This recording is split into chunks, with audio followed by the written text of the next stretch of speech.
I think stock for the forest.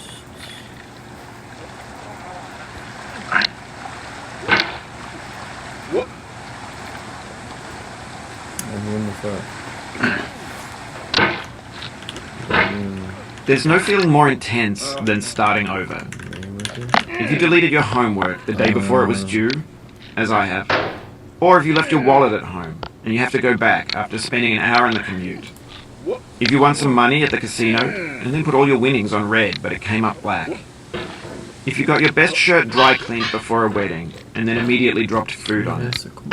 If you won an argument with a friend and then later discovered that they just returned to their original view. Starting over is harder than starting up. If you're not ready for that, like if you've already had a bad day, then what you're about to go through might be too much. Feel free to go away and come back. Oh. I'll be here. I think stock for the forest. Alright, thanks for coming with me on this trip. I'll understand if you have to take a break at any point. Just find a safe place to stop and quit the game. And don't worry, I'll save your progress, always. Even your mistakes. This game is a homage to a free game that came out in 2002, titled Sexy Hiking. The author of that game was Jazuo, a mysterious Czech designer who was known at the time as the father of B games. And B games are rough assemblages of found objects. Designers slap them together very quickly and freely, and they're often too rough and unfriendly to gain much of a following. They're built more for the joy of building them than as polished products. In a certain way, Sexy Hiking is the perfect embodiment of a B game. It's built almost entirely out of found and recycled parts, and it's one of the most unusual and unfriendly games of its time. In it, your task is simply to drag yourself up a mountain with a hammer. I think stock for the forest. That act of climbing, in the digital world or in real life, has certain essential properties that give the game its flavor.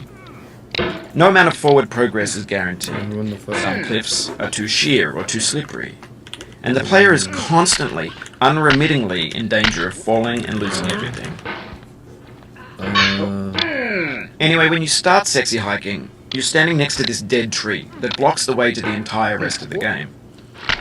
It might take you an hour to get over that tree, and a lot of people never got past it. You prod and you poke at it, exploring the limits of your reach and your strength, trying to find a way up and over. And there's a sense of truth in that lack of compromise. Most obstacles in video game worlds are fake. You can be completely confident in your ability to get through them once you have the correct method or the correct equipment or just by spending enough time. In that sense, every pixelated obstacle in Sexy Hiking is real. The obstacles in Sexy Hiking are unyielding, and that makes the game uniquely frustrating. But I'm not sure Jazuo intended to make a frustrating game. The frustration is just essential to the act of climbing, and it's authentic to the process of building a game about climbing. A funny thing happened to me as I was building this mountain. I'd have an idea for a new obstacle, and I'd build it, test it, and it would usually turn out to be unreasonably hard. But I couldn't bring myself to make it easier. It already felt like my inability to get past the new obstacle was my fault, as a player, rather than as... Holy cow! That's a cool website.